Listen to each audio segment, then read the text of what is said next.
Opa, bom dia! Cadê a luz? Cadê a luz? Cadê? Bom dia! Ah, mas tá muito frágil, gente. Eu sei que é cedo, vai! Bom dia! Gente, ó, é muito orgulho pra mim estar aqui com vocês. Sem dúvida, os melhores fisioterapeutas do estado de Minas Gerais, por um simples motivo. O cara, pra acordar cedo, num sábado, pra vir pra cá, pra aprender coisa, tem que ser no mínimo o melhor. Fala aí, é ou não é? Então, é ou não é? Uma salva de palmas pros fisioterapeutas de Minas Gerais. Uma salva, isso, mais forte, mais forte. Aê! Então, ó, de verdade, pode baixar um pouquinho a música, um pouquinho. Valeu, só um pouquinho, não precisa baixar muito não, que eu gosto muito dessa música, tá? É uma coisa, eu que pedi essa música, se vocês não gostarem, desculpa, tá? Então é o seguinte, eu tava conversando até com o Anderson, que é o presidente do CREFITO, falei, ó, a partir de hoje, se eu precisar de um fisioterapeuta em Minas, eu não vou perguntar só se ele tá regular no CREFITO, eu vou perguntar se ele veio aqui também. Se o cara não veio, ele já não tá entre os melhores, né? Então eu só quero falar entre os melhores. Então, ó, sem muita enrolação, eu prometi pra galera ao vivo ontem no Facebook que não ia ter enrolação e não vai ter mesmo. Eu já quero começar chamando um cara que tá revolucionando o conselho aqui. Alguns amam, outros amam menos, outros não amam tanto, mas eu quero chamar de verdade um cara que, assim, está revolucionando o conselho, está fazendo coisas extremamente inovadoras, é um dos caras mais jovens na presidência de conselho no Brasil, e é uma parada que eu queria que vocês prestassem muita atenção nesse cara. Dr. Anderson Coelho, uma salva de palmas.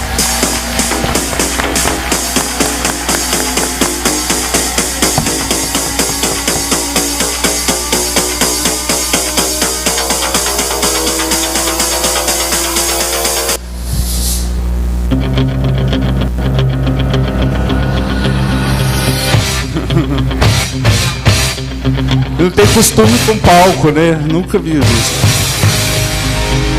Legal, gente, ó. Primeiramente, bom dia pra vocês. Se pro Eric é gostoso, é legal ver vocês aqui, vocês não têm ideia pra gente do conselho. Não tem ideia pra gente do conselho. Então, assim, na verdade, primeiramente, agradecê-los por ter aceito o nosso convite, de estar mais uma vez junto conosco nos nossos eventos, e dizer, em nome de todo o colegiado, que nós estamos muito felizes. Isso é um presente que a gente queria dar no dia do fisioterapeuta e do terapeuta ocupacional. Mais do que um evento para homenagear 1, 2, 3, entregar conteúdo de qualidade de um tema que a gente sabe que está em alta. Tá? Se for pedir muito, vou pedir para vocês entrarem com a minha palestra, então. Beleza. Então, para que a gente... qual que foi o motivo da escolha desse tema? Nós sabemos que o Pilates é uma atividade compartilhada com outra profissão e que os profissionais estão tendo problemas de como atuar dentro da legitimidade. E aí eu falei, então vamos fazer uma provocação. Vamos trabalhar como que você atua com Pilates sem perder a sua identidade profissional. Então vamos lá. Primeira coisa que eu provoco vocês... Pode. Eu que estou com o passador, né, e pedindo para alguém passar.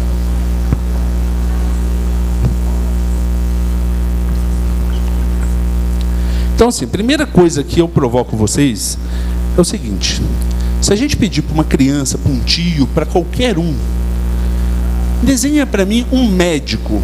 Qual imagem que vem na sua cabeça que representa um médico, a foto do médico? Todo mundo consegue desenhar? Talvez uma pessoa de branco com estetoscópio, né? Desenha para a gente um advogado Pedir para uma criança assim, desenhe a profissão que representa a profissão que seu pai exerce. Ele vai de cara colocar uma gravata, um terninho. Pede para alguém leigo, né? Um policial. E aí, qual que é a imagem que a sociedade, o senso comum tem de um fisioterapeuta? Desenhem para mim um fisioterapeuta. Mentalmente, conseguiram? Conseguiram todo mundo? Não. Então acho que aí a gente precisa ver qual que é a identidade que está no cerne, no cérebro da nossa profissão. E aí, assim, a Constituição Federal, gente, diz, essa é a única palestra que o Érico falou assim, nossa, mas é essa palestra mesmo que você vai falar? Eu falei assim, gente, a gente precisa falar. E é isso que nós vamos falar. Mas a gente vai ser rápido e depois, né, prometo. Tem alguns slides mais pesadinhos, mas eu vou pular muito rápido. Não preocupem. Mas, pela Constituição Federal, quem regulamenta a profissão é a União Federal. Então, só uma lei federal pode criar e regulamentar uma profissão. No nosso caso, o Decreto 938 de 1969, de 13 de outubro de 1969. Beleza. Um decreto antigo, mas em vigor, e é ele que diz qual é a nossa finalidade de atuação, gente. E fantástico, frágil, mas a gente já ganhou tudo na justiça, da nossa autonomia, do nosso fazer, com ele. Ele diz que a nossa finalidade é a atividade privativa do fisioterapeuta, executar métodos e técnicas fisioterápicas com a finalidade de restaurar, desenvolver e conservar a capacidade física do paciente.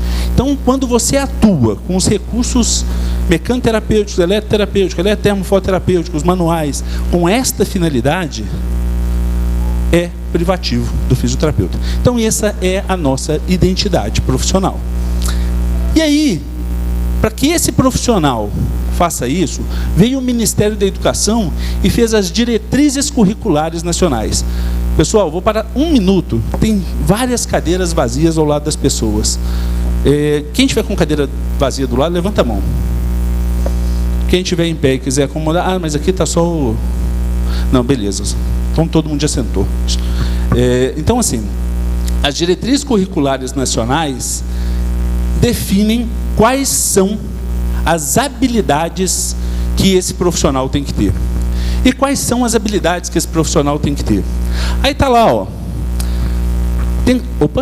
Tem que ser um profissional capaz de ter como objeto de estudo o movimento humano em todas as suas formas de expressão. Vamos lá, objetivando. Preservar, desenvolver e restaurar a integridade de órgãos, sistemas e funções, desde a elaboração de diagnóstico físico funcional, eleição e execução de procedimentos fisioterapêuticos pertinentes a cada situação. Aí vem no artigo 4º, né? Eu pus umas reticências ali, porque é o início. Esses profissionais devem estar aptos para desenvolver ações na prevenção, vejam bem, doutores, né? Reabilitação, prevenção, promoção, proteção e reabilitação da saúde. Eu acho que responde o nosso mais recente questionamento em mídia social, por outra categoria. Então, não somos lá da reabilitação, isso já superamos e nosso escopo normativo já também nunca teve isso. Isso foi um vício cultural nosso próprio, da nossa categoria. Tá, dotado dessas habilidades que a formação superior nos deu, eles estão testando a luz, né, comigo. Estou sentindo isso. Mas beleza. Aí vem as competências. A gente às vezes fala habilidade e competência junto. Habilidade é aquilo que eu tenho habilidade. Competência é aquilo que tem a competência legal. Como a lei 6.316, de 17 de dezembro de 75, criou o COFITO e os CREFITOS e deu o COFITO o poder, a competência de baixar atos normativos, o que ele fala para nós tem efeito de lei. Desde que ele, no primeiro artigo dessa lei, fala desde que esteja dentro do Decreto-Lei 938. Porque é ali que é a nossa regulamentação, ali é a nossa finalidade. Falo muito de finalidade, gente, porque a gente é doido, por exemplo, para dar privatividade em aparelhos de eletroterapia. Aí eu sempre brinco, quem já ouviu eu brincar com isso, paciência, né, como diz o Érico, eu vou repetir, a gente pode usar um bisturi? Tem alguém aqui que acha que não pode? Você não pode usar para uma cirurgia, mas para abrir uma carta, para perfilar um cartão. Então, assim, depende da finalidade que se destina àquele recurso. Isso é assim na nossa profissão. Isso é assim na nossa profissão. O que importa não é o meu ultrassom, o laser, não é ele que faz fisioterapia, é a finalidade a qual eu estou destinando. Se eu estou utilizando ele para um tratamento de uma disfunção dermatológica, é meu, não é de um terapeuta, não é de um esteticista, né? Então, assim, aí eu vou vendo a finalidade da minha atuação. O que eu tenho que reforçar é a finalidade da minha atuação. E aí tem lá, na competência nossa na resolução do conflito, constituem atos privativos do fisioterapeuta, prescrever, ministrar e supervisionar a terapia física que objetive preservar, manter, desenvolver ou restaurar a integridade do órgão, sistema, função, corpo humano por meio de. Aí vem todos os nossos recursos. Resolução conflito 8, é de cabeceira, antiga, desde 78. E aí fala lá, para o desempenho físico. Então, tudo que eu fizer disso aqui, para o desempenho físico, é meu, é do fisioterapeuta. E aí, complementando esta 8, nós temos a resolução conflito 80, que diz quais as ferramentas estão na mão do fisioterapeuta. Quais ferramentas a gente tem? O que seria essa resolução? A gente falou tanto do ato médico. O ato médico era um projeto de lei para colocar numa lei federal que o CFM colocou em resolução. Eu digo que essa resolução conflito 80 é o ato fisioterapêutico. Eu acho que eu não pus, para não ficar cansativo, mas ela fala, e aí vocês vão anotando e vai atrás, né, gente? Porque quem não conhece isso, não lembra, né? Mas aí o que ela fala? Que o profissional pode e deve, poder, dever, fazer consulta, anamnese, avaliar, fazer, acontecer, pedir exame, solicitar encaminhamento, dar alta no seu serviço. Só ele pode prescrever a sua conduta. A gente tem um vício também, de falar assim, tem que ter prescrição médica no plano de saúde. Não, o plano não é obrigado a cobrir sem a solicitação, sem o encaminhamento. Prescrição não. Prescrição é só nossa, isso é ato privativo. Então eu vou fazer um convite, vamos olhar para a nossa identidade profissional. Primeira coisa, principalmente se tratando de pilates. Fisioterapeuta, sem dúvida, é um profissional mais expert no que há de mais elaborado e avançado no movimento humano. Então, esse é a nossa identidade, né? Um fisioterapeuta é um profissional expert no que há de mais elaborado e avançado para o movimento humano. Mas quando eu vejo a minha timeline no Facebook, né? A maioria são fisioterapeutas, e vejo isso, na verdade não é tão elaborado, não é tão bonita a foto não, porque essa daí eu pus no slide. Melhor é isso, né? É o que eu vejo. Eu penso isso aqui, Circo de Soleil, que é lindo, né? Vocês devem ter assistido uma apresentação do Circo de Soleil, é lindo, não é? Fantástico essa acrobacia, mas isso é tudo, menos isso. Não é uma intervenção fisioterapêutica. Concordam comigo? Eu estou falando loucura até aqui. Então, gente, clínica preventiva é uma coisa, fitness é outra. A forma da gente atuar faz toda a diferença. Mas como assim? Hoje você entende, agora não entende mais nada. Aí vem a grande, né, a máxima de alguns profissionais. Mas Pilates não é um método único, livre, compartilhado, que qualquer um pode fazer? Joseph Pilates não era nem fisioterapeuta, nem educador físico, que criou, né? O que vale são os princípios, é tudo igual. Tem bailarino que faz lá não sei onde, em qual país, não sei quem faz, advogado faz, muda para lá então. Aqui no Brasil, que tem profissões regulamentadas, que normatizaram o uso, é fisioterapia e educação física. A educação física pode atuar com a mesma finalidade nossa? Não. Nós podemos atuar com a mesma finalidade deles? Não. Posso trabalhar com promoção de saúde, prevenção, e aí vamos continuando para a gente tentar entender. Aí vem lá aquela questão, mas é livre questão de direito do trabalho, a Constituição Federal da República, no seu artigo 5º, inciso 13º, fala: é livre o exercício de qualquer trabalho, ofício ou profissão, atendidas as qualificações profissionais que a lei estabelecer. Então, qualquer um pode fazer. Gente, não. Atendidas as qualificações profissionais que a lei estabelecer. Quais qualificações? A Constituição Federal fala que quem regulamenta a profissão é uma lei federal. Temos o Decreto-Lei 938, aqui depois tem a Lei Federal 6.316, que criou o COFINTO, que baixou a Resolução 8 a 80, vem baixando, né, várias resoluções, e chegou na Resolução 386, de 8 de junho de 2011. Resolução 386 dispõe sobre a utilização do método Pilates pelo fisioterapeuta e dá outras providências. Então, no seu artigo 1º já, ela fala o seguinte: compete ao fisioterapeuta, para o exercício do método Pilates, prescrever, induzir o tratamento e avaliar o resultado a partir da utilização de recursos cinesioterapêuticos e mecanoterapêuticos. Então, para mim, fisioterapeuta, para você, fisioterapeuta, o método Pilates é nada mais, nada menos do que um dos recursos que eu tenho no meu arsenal. Posso utilizar ele somado, associado a outros recursos, ou isolado. Se eu entendi que eu vou trabalhar só com ele, perfeito. Autonomia profissional inerente a cada um de vocês.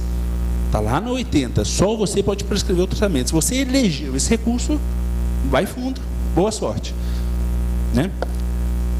Aí a resolução fala o seguinte, que o método Pilates é um recurso cinesioterapêutico e mecanoterapêutico que promove a educação e reeducação do movimento corporal, composto por exercícios terapêuticos de promoção, prevenção e recuperação da saúde físico-funcional.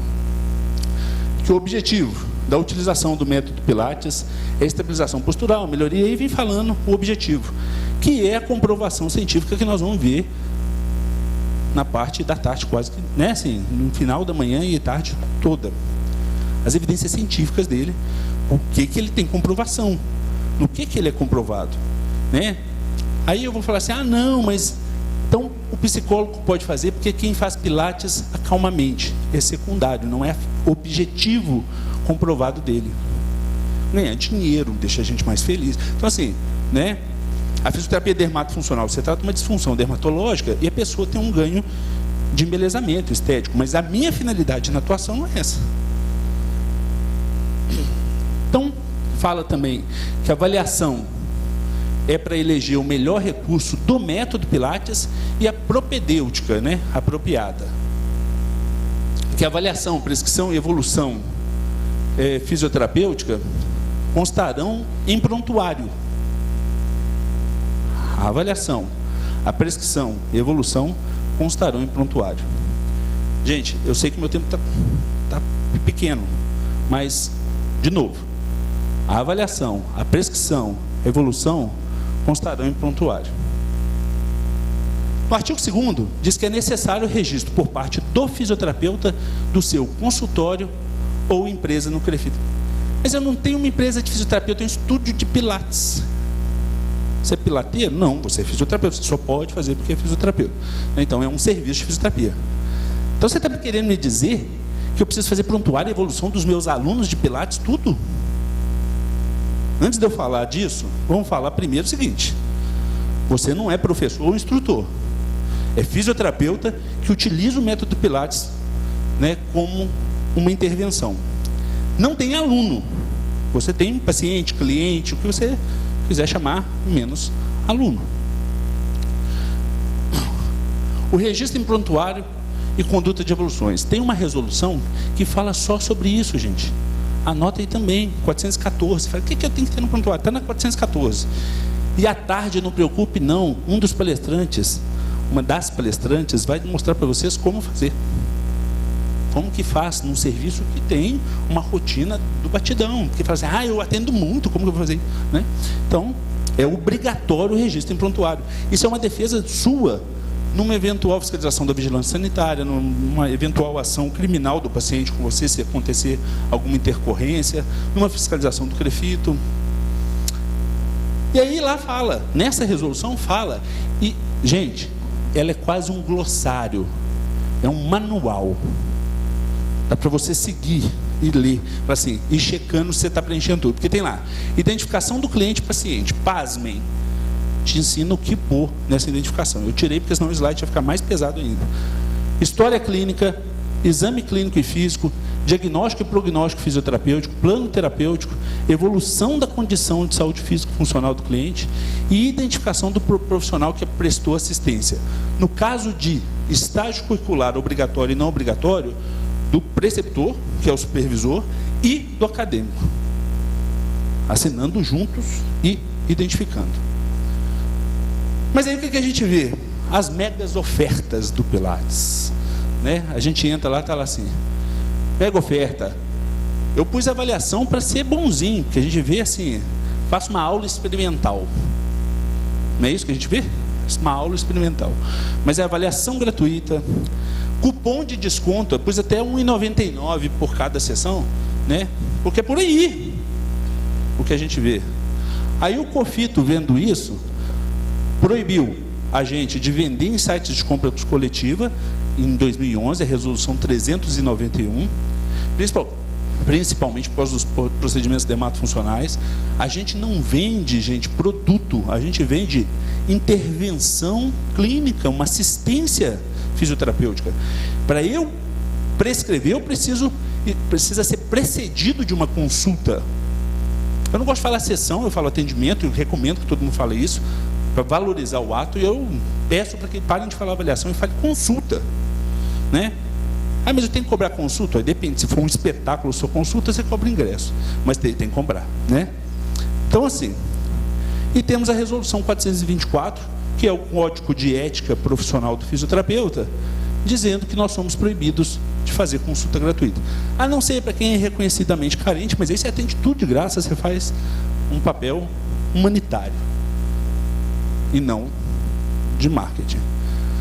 Ah, mas o atendimento deve ser individualizado sempre? O atendimento não necessariamente. A prescrição, sim.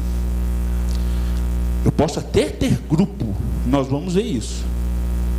Mas a prescrição dos melhores recursos do método, eu vou fazer individualmente, porque isso tem que ser precedido de uma consulta. Por isso que o COFITO, para evitar um tipo de situação dessa, um fisioterapeuta com 500 ali é uma foto só ilustrativa, não é real, de uma situação encontrada pelos fiscais, mas é por aí, editou a resolução 387 e depois a 444, que define os parâmetros assistenciais, não é só do Pilates não, de tudo que é procedimento que a gente pode atender, que pode fazer. Então, ela reconhece os nossos procedimentos e os cenários de atuação, a complexidade, e dá um limite máximo por jornada, por hora de trabalho. É lógico que quando ela fala de grupo, ela fala de grupo. Quando ela não fala de grupo, é individual. Então assim, mas ela fala 2 por hora, não fala que é junto. Pode ser meia hora um, meia hora outro, 20 minutos um, é autonomia sua. Quando ela quis falar grupo, a resolução falou ambulatorial grupo e definiu.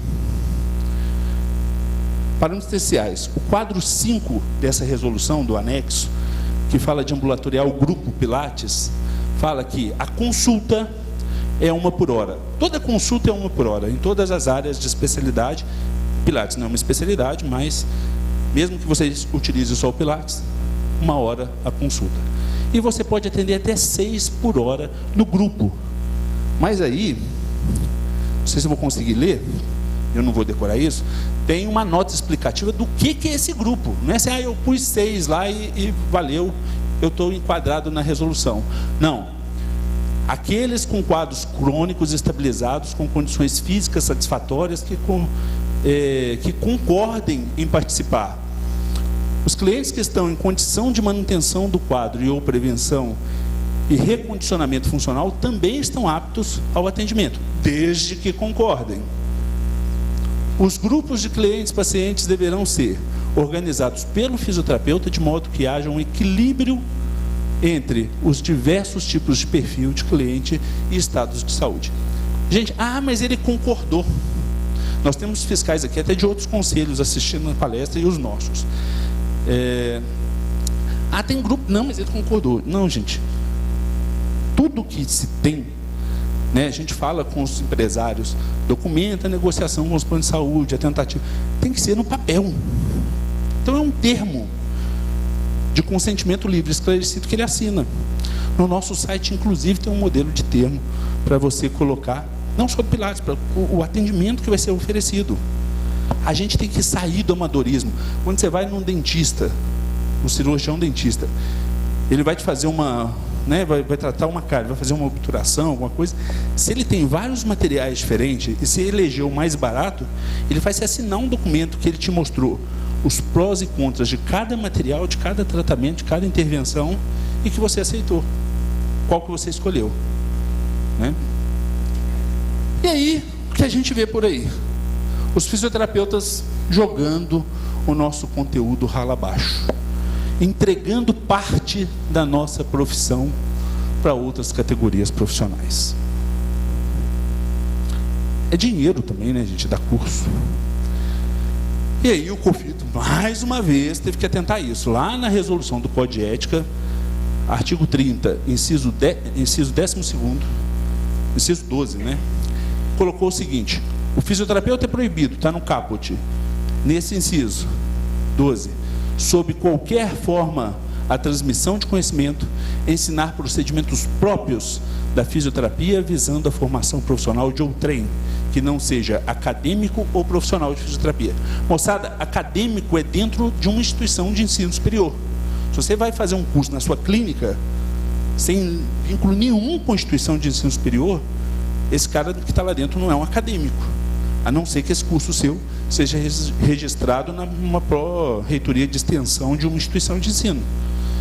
Ele chegou para você, fisioterapeuta, ele é leigo, dentro de uma instituição de ensino, ou se tiver uma chancela de instituição de ensino, esse curso aceita o acadêmico. Se não, é só profissional, você só pode ensinar para profissional.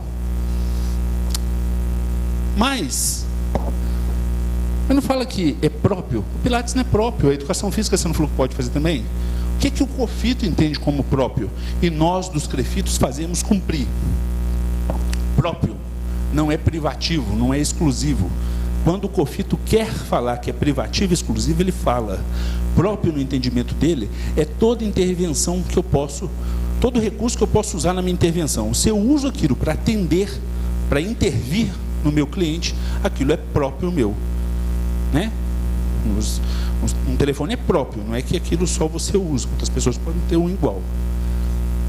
E aí, e se eu me apresentar então como pilateiro, aí eu fujo de ser fisioterapeuta, fujo de toda essa prontuário, registro de consultório, essa chatice toda que você falou? Não, gente. Tem uma resolução 158 que fala o seguinte: é proibido ao fisioterapeuta e ao terapeuta ocupacional, sob qualquer condição, se apresentar com outras titulações a não ser fisioterapeuta. Você não vai falar que você é pilateiro, RPGista, osteopata. Você é fisioterapeuta que atua com Pilates. Você é fisioterapeuta que atua com RPG. Você é fisioterapeuta e assim por diante. E nesta mesma resolução, só para vocês terem um exemplo, que quando o COFITO quer falar que é próprio, exclusivo e privativo, ele fala, está lá. Artigo 3º. A indicação e a utilização das metodologias e das técnicas de cinesioterapia é prática terapêutica própria, privativa e exclusiva do profissional fisioterapeuta. Ele não reconheceu o Pilates como sendo um recurso mecânico-cinesioterapêutico. Na hora que ele põe isso numa resolução e tem uma antes falando que isso é próprio nosso, e ele fala para as duas profissões, ele quis dizer o seguinte: eu estou amparando e reconhecendo o uso para fisioterapeutas. Ponto. Quem pode ministrar a formação? Eu fiz um curso hoje. Gente, eu vejo isso. Não só no Pilates, em outras áreas também. Às vezes a pessoa está inscrita num curso. Doutor Marcelo, conselheiro federal, formou comigo, está aqui. Teve uma época que a gente, fez um curso e a pessoa já está anunciando o curso num outro final de semana. pessoa faz um curso uma semana, o outro já está dando curso. Isso é o que mais acontece. Por isso que é louvável, doutor Marcelo, padrão mínimo de qualidade dos cursos de formação em Pilates. Porque aí a gente sabe onde investir o nosso dinheiro numa formação. Então, gente, quem pode dar curso? Realmente, todo mundo pode dar curso. Não tem uma regra. É uma formação. Se você tem a formação, você pode ensinar aquilo. Só que enquanto fisioterapeuta, só para fisioterapeuta. Como pessoa física, você vai emitir um recibo. Como pessoa jurídica, se a sua pessoa jurídica tiver essa finalidade de curso. Né? Para acadêmico, se for dentro de uma instituição de ensino, ou, né, se for um curso de extensão, ou se for um curso de extensão chancelado por uma instituição de ensino na sua empresa. Né, que você buscou uma chancela educacional e registrou aquilo, né, como um curso de extensão universitária. Então, todo mundo pode dar curso. Aí é um grande problema. Né, porque aí, às vezes, aí ligam lá no conselho, esse curso é bom? O conselho, a gente, né, o vídeo que passou aqui no início, por que o conselho pode fazer? Eu falei, gente, não é possível que alguém quer voltar atrás, né? E que o conselho entender fiscalização como ir lá e punir só a pessoa. O conselho pode e deve educar, fiscalizar, né, e prevenir o ato de infração. Mas o conselho não tem o papel de estabelecer padrão mínimo de qualidade de curso e nem de sinalizar se o curso é bom ou se é ruim. Como critério, o que a gente fez? Parou de divulgar curso de empresa privada. Só divulgamos os eventos de sociedade científica homologadas pelo Conselho Federal e aqueles cursos de instituição de ensino públicas que não tem custo para vocês. Porque a gente não pode validar. Então a gente às vezes deixa de divulgar um curso que a gente sabe que é bom, muito bom, e o outro a gente sabe que é ruim, muito ruim, que é picareta, mas eu não tenho como mensurar e objetivar para eu fazer de ofício, né, com fé pública, no cargo de gestor público, falando, não, esse é bom, esse não é. Eu não tenho essa previsão, a sociedade científica sim. Então, vem aí um presente mais para vocês. Muito obrigado. Estou acabando. Vem um presente para vocês hoje, que é a Associação Brasileira de Fisioterapia Traumato-Ortopédica, apresentar, né, diretrizes recomendadas para curso de formação. Aí se você for fazer um outro curso que não tem não preenche esse requisito aí, né, quem diz o outro, dinheiro é seu, paciência, faz o que você bem quiser com ele. Beleza. E aí, por fim, quem pode me fiscalizar? Quem pode me fiscalizar? Aí eu tenho pergunta assim, ó. Eu posso mandar embora o fiscal na porta da minha clínica quando o CREF chegar? Eu sou fisioterapeuta, eu só recebo o fiscal do CREFITO. Não é essa a recomendação que eu dou para vocês, não. Por isso que eu deixei para o último slide. Por que não é essa a recomendação que eu dou? Se você tiver garantido a sua identidade profissional com tudo isso que eu falei, postura, o registro da clínica no CREFITO, não é MEI, que é aquele Pilates de condicionamento físico que está lá no MEI, é uma subcategoria do personal trainer. Se você faz isso na Receita Federal, você registrou a sua empresa como uma academia, e você não é educador físico, profissional de educação física. Você tiver prontuário, evolução, preencher todos os quesitos, por que não receber qualquer um e mostrar? Você pode até recusar, falar, não, sou fisioterapeuta aqui, só recebo o conselho. Mas eles têm que fiscalizar, e aí, assim, qualquer coisa eles vão chamar a polícia ou não, vão virar as costas e vão agir para lá. E aí, por que eu falo isso para vocês? Vocês não querem que a gente fiscalize esteticista que faz fisioterapia? Que a gente fiscalize, sei lá, educador físico que faz reabilitação cardíaca? Então o CREFITO vai fiscalizar. Ele não só pode, como deve fiscalizar. A gente deve fiscalizar todas as vezes que a gente acredita que aquilo é o que eu fiscalizo. que aquilo que eu estou vendo é exercício legal da minha profissão. Então, todas as vezes que eu acho que o que eu estou vendo é fisioterapia, é uma intervenção fisioterapêutica por alguém não fisioterapeuta, eu não só posso, como devo fiscalizar. Então, essa fiscalização do CREF no profissional não tem problema nenhum. E eles não podem fazer nada com isso, eles não têm autonomia, né? Eles teriam que mandar você para o Ministério Público como um exercício legal de profissão, mas se você estiver exercendo educação física, mas se você estiver lá, mas eles falaram que eu só posso trabalhar com reabilitação. O CONFEF, Conselho Federal de Educação Física, fala para fisioterapeuta? Não. O que ele fala, importa-me ele para lá. Eu vou seguir o COFITO, mas siga o COFITO. Você não pode não seguir ninguém, né? Você ser um sui generis. Não, sou pilateiro e não devo satisfação a ninguém. No Brasil não é assim.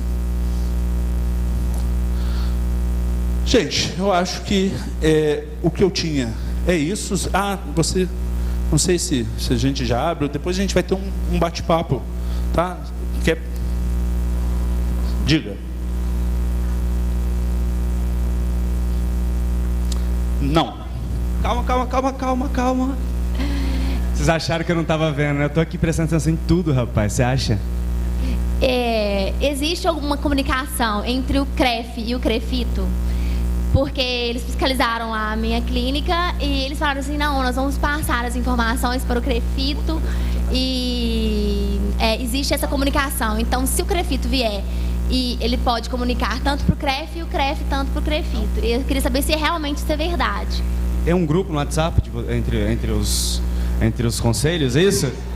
Só pode. Oi? Ela perguntou se tem um grupo no WhatsApp entre os conselhos.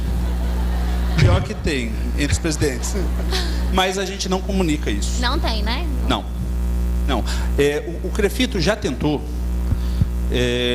já chamou o presidente do Conselho Regional de Educação Física na nossa sede, para que a gente pudesse balizar parâmetros fiscalizatórios e atenuar a fiscalização que estava tendo nos profissionais. E aí eu pedi, gente, pare de gravar, pare de transmitir ao vivo. A gente sabe que tem gente fora da caixinha da nossa profissão. Então o pedido que eu fiz foi o seguinte: espera a gente orientar. E oriente aí também não fazer tratamento, porque você não tem esse viés de tratar. Tô com um hérnia de disco, vou fazer pilates com o educador físico. Não. Então assim, só que isso não foi correspondido, foi um amor não correspondido. Então assim, prometeu, mas fez diferente. Então assim, não tem isso. Todas as vezes que ele identificar um exercício legal de educação física no entendimento deles, eles vão mandar para o Ministério Público e para o CREFITO. Manda por ofício para a gente instaurar processo ético, para a justiça comum instaurar um processo criminal, como a gente faz com os educadores físicos que a gente pega dentro dos hospitais, fazendo... É porque alguém ensinou em algum momento, você entendeu? Não, eu vou dar curso aí, eu ponho para todo mundo para ganhar dinheiro. Então eu faço para fisio, para educador físico, para TO, para... Aí inventa até... Sabe, você chega em curso de pilates, tem advogado fazendo, médico. Gente, né, da onde você tirou que você podia fazer isso? Você pegou parte da sua profissão e vendeu. Você é dermatofuncional, aí você pega e vende dermatofuncional separado. Eu dou um curso de drenagem linfática descongestiva complexa um dia para um, para outro. Então, alguém ensinou e agora fica esse conflito na atuação. Mas as coisas são bem definidas na finalidade. Por isso que eu falei que o que importa não é o bisturi, é no que eu vou usar o bisturi. Né? Eu posso usar esse copo aqui para fazer um tamponamento num cano que está vazando. Eu posso usar esse copo para beber água. Então, eu tenho o mesmo objeto usado com finalidades distintas. E o que importa é a finalidade a qual eu preciso. Oi. Ixi. Anderson, eu aprendi um monte de coisa aqui, mas acho que uma das coisas, o que mais me fixou aqui se um dia eu precisar, se um dia eu precisar de fazer pilates, né, de forma clínica, eu devo procurar um fisioterapeuta, né, de forma desportiva, um educador físico. Agora, se eu procurar, independente do caso, se o cara se apresentar como pilateiro, é pra eu sair correndo, né? É pilantreiro. Pilantreiro, gente. Não, é pilantreiro. Não, né? Ó. Agora, eu queria que você falasse um pouco, ô Anderson, sobre os feitos de vocês, do Crefito 4, os feitos recentes. A gente tem um vídeo pra assistir. Legal. Ué, parece que o pessoal fez um videozinho, um resumo aí. Um resumo pra gente, né? Eu quero conhecer também, porque Afinal de contas, nós completamos 2 anos, né? Então, eu falei assim, é legal a gente apresentar um resuminho. Vamos lá. Vamos ver? Claro. Vamos ver daqui sentado, né, mano?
tendo a honra de sediar um congresso que já é sucesso total.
Cara, imagina, né? 2 anos de trabalho pra você mostrar assim. Eu tava conversando ontem com o Anderson sobre essa coisa toda, né? Pô, conselho, todo mundo tem que estar, né, regular no conselho pra trabalhar e tudo mais. E a primeira coisa que vem à cabeça é, pô, que tem que fazer a fiscalização, né? E é claro que a fiscalização é muito importante, mas esse tipo de trabalho para atrair o profissional por livre e espontânea vontade, trazendo conteúdo, sabe? Esse tipo de ações eu acho que é uma coisa que vocês precisam valorizar muito, sabe? Isso dá escolha, isso dá poder para vocês, então isso é muito legal, cara. E aí eu queria que, assim, avaliando tudo isso que a gente viu ali, eu queria que você dissesse o que foi a coisa mais marcante do que vocês fizeram nos últimos 2 anos aqui. Na verdade, eu acho que assim... O vozeirão dele, né? Na verdade, eu acho que... Sempre me perguntavam antes desse meu conselho, assim, o que eu achava que seria o maior desafio. E eu falava que o maior desafio seria resgatar a credibilidade da autarquia pelo profissional. E assim, lógico que tem muito a avançar, a gente está na metade da gestão, mas eu acho que a gente conquistou. Eu acho que o maior legado e talvez a maior conquista é a... Pois não? Eu acho que a maior conquista foi a confiança dos profissionais. Eu acho que, né, não na minha pessoa, mas na gestão como um todo, o grupo todo, no trabalho que tem sido feito, na dedicação, eu acho que, sem dúvida, a maior conquista é a confiança do profissional. É a maior conquista e a maior busca sempre, né? Claro, é uma busca sempre de aproximação, porque, assim... não é demagogia, mas a gente tem tentado fazer realmente uma gestão acolhedora e participativa. Boa. Uma salva de palmas, aí que eu tô com o microfone na mão. Anderson, doutor Anderson, muito obrigado. Vou te ajudar aqui a levantar. Deixa aqui. Pode ir aqui direto. Queria mesmo. Esse negócio, a gente vai vendo que vai ficando velho, né? Tem pergunta que veio aqui, mas nós vamos ter, eu guardei, viu, o profissional que veio aqui, acho que é uma pergunta para todo mundo, não vou responder só para ela, no papo reto, todo mundo aqui depois. Vamos fazer um pouco de suspense, né? Daqui a pouco vai ter o papo reto. Surgir mais dúvida, né? E vai surgir muita... Aliás...